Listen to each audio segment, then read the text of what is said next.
high.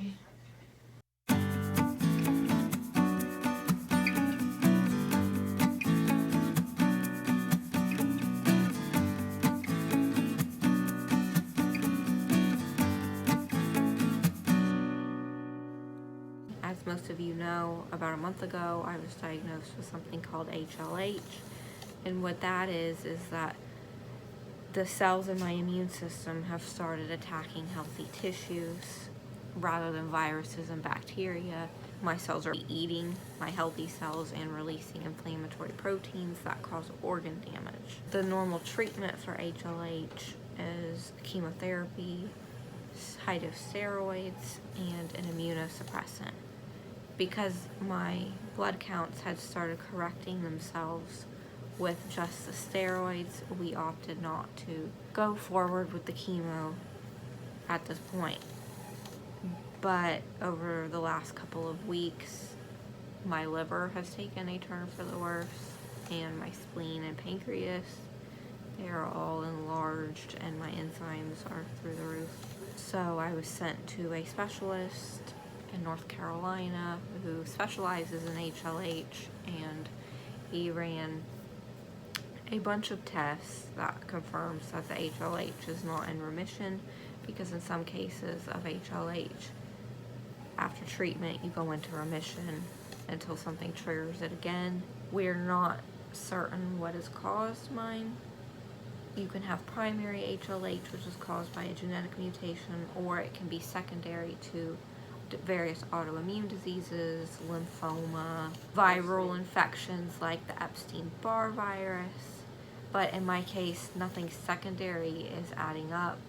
So this specialist believes I am primary HLH presenting like a secondary case, but he wants additional testing to rule that in or out, and we are still waiting on that. Since my liver numbers continue to go up, he wants me to have a liver biopsy, a bone marrow biopsy, and a PET scan. He found low levels of particular immune cells called B cells, active NK cells, which stands for natural killer cells, macrophages in my blood, and basically all of these different findings.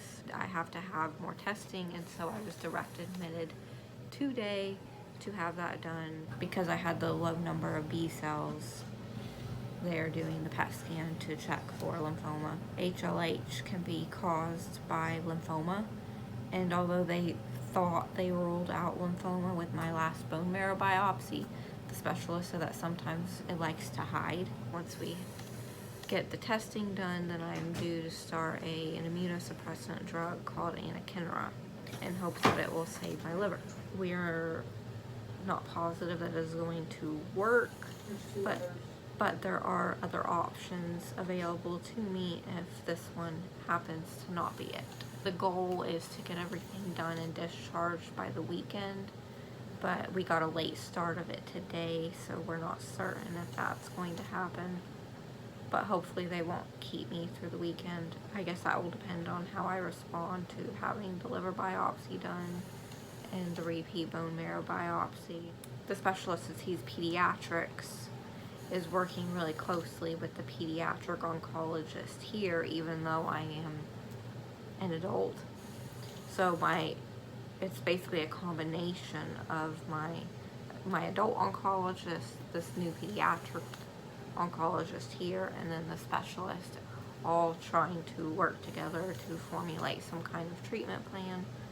But I'll probably still have to travel back and forth often. Yeah, I think that's pretty much about it. Thank you for the prayers, for those that have offered them. I was fixing to vlog about how this has turned into a way bigger ordeal than I mentioned, or I originally thought. I am alive and high, but alive. Glassy-eyed. Weight sector, top solar, Like I was saying earlier, that turned into a way bigger ordeal than we thought. Originally, I was going to do the biopsies, the liver biopsy and the bone marrow biopsy which is local anesthetic, and instead they wanted to put me under anesthesia for the liver especially. And quite frankly, I'm kind of glad, because I don't think I could have done that without being a little out of it. How big was the needle? I don't know, I didn't see the needle part, like, fully, because it was going into that introducer. And anyways, both procedures were CT guided. They gave me fentanyl and Versed, and it took a while to work out my safe brands and such, because the head of pharmacy was out today. But the procedure overall went great without my cell complications. They went into my liver 4 times, and the bone marrow biopsy was done more towards the front of my hip rather than on my back. So they used it. They used an actual drill rather than the corkscrew contraption. That hurt more because I wasn't completely out. That hurt more than the bone marrow on my back did. The liver wasn't all that painful during the procedure, but as soon as my fentanyl began to wear off, I'm really feeling it. It feels very similar to the gallbladder surgery, but because my liver's already enlarged, when I take a deep breath, it provokes spasms. I was having weird chest pain as soon as the fentanyl wore off, and on the right side and down my arm too. To make sure it wasn't my heart, they did a stat EKG. That was normal. We didn't think it was my heart, because I think if it was heart related, it would be on the left side, but they were just being careful. But that was normal. My temperature is low, in the 95 range, but we got that up with warm blankets, and that's common for me after procedures because of my autonomic nervous system and temperature regulation. There was one time it was 94, and that was kind of scary, but the 95's normal for me. They also ordered a chest x-ray just to see if that's all good, but I'm pretty sure the chest pain and down the arm pain is related to the liver, and it's kind of like referred pain. Well, she doesn't have to go in very deep. It's just subcutaneous. It's just a muscle shock. How slow did Ellie say to do? Like, she said over a few minutes. I don't know. Okay. But We she can do that. does. She does a lot more. It didn't take her more. Okay, ready? 1, 2, 3. But remember, it's supposed to hurt.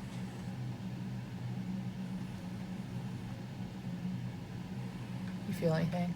It hurts. It hurts.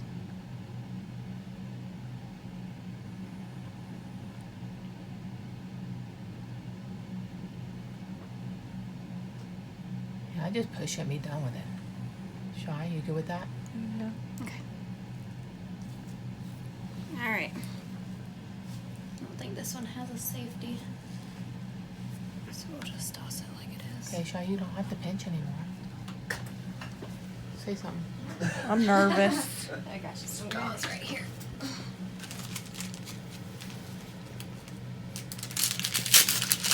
That was anakinra. And although it is more of a, thank you, You're welcome. a rheumatology drug, we are using it for oncology purposes. How's it feeling? Teddy's there for more support. What does that one block? IL-1 or Yes. IL-2? IL-1. So this Interleukin 1. blocks IL-1. How's it feel? Like I just had a shot. Hey, Like a booster. how come you're not helping your sissy? Hers not feeling good. That's what he's supposed to do. Getting it? Well, look, we just did it. You missed it. So we're trying to get the rest of the IV iron out of this tubing. It's proving to be a challenge. Well, it might not work. It'll It work. might. It'll work. I think it's working. I think it'll work. I'm waiting to be discharged. Teddy Graham is with me. We're just chilling, waiting to go home. I was supposed to go home this morning after my second anakinra injection, but I had to get an iron infusion before we left because my hemoglobin decided it was going to go from a 10 to a 7. And that is at blood transfusion levels, and nobody wants to risk giving me a blood transfusion with my mast cell disease. That's just asking for allergy-related issues. So we were doing the iron infusion before I left in hopes that will get it up before it'll make it start trending up in the next couple days before my next recheck, and that'll avoid the need for blood. Well, I was discharged, and the plan was, after I was discharged, would be to get my anakinra injection sent from the hospital pharmacy to the ambulatory infusion center, which is where I received my iron infusion. Part of the hospital. And the oncologist, was it a PA or practitioner? Nurse practitioner. Was trying to facilitate that, and they thought it would be a go, but Monday rolls around and they said they can't do it.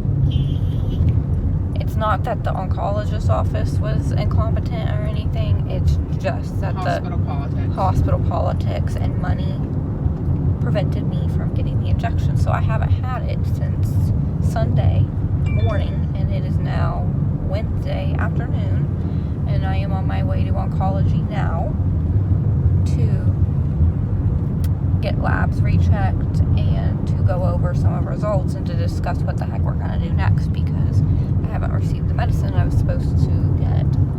After my biopsy, the drugs that they gave me exacerbated my ileus pseudo-obstruction deal. That lasted 3 days and has since subsided, thank God. That is why I prefer to do things without drugs, because inevitably drugs cause more issues. It also could be the manipulation of my GI tract. I'm out of the appointment. We stopped at the store to run some errands, and I'm waiting in the car. My hemoglobin is back up to 8 rather than dropping, and it's no longer 7, which is cool beans. The results from both biopsies are not entirely in yet, but the bone marrow biopsy looks like it has some improvement. The liver biopsy, that showed cholestasis, where bile is sitting in the liver, but I don't have any cirrhosis of the liver. They're running more specialty tests that are going to take longer. They are still waiting on my genetic testing from Cincinnati Children's regarding the HLH to determine whether it's primary or secondary. Right now, they have my diagnosis as macrophage activation syndrome, and that's basically a type of secondary HLH, and the one most likely to get anakinra approved. But like I said, we're still waiting on my other genetic results, but right now that is what they have pinned on me to get this anakinra approved, and we're hoping that by the end of the week that I will be able to restart the drug. But I will update everyone when I know more. Right now it's a big old hurry up and wait, because we're still waiting on like the specialty tests.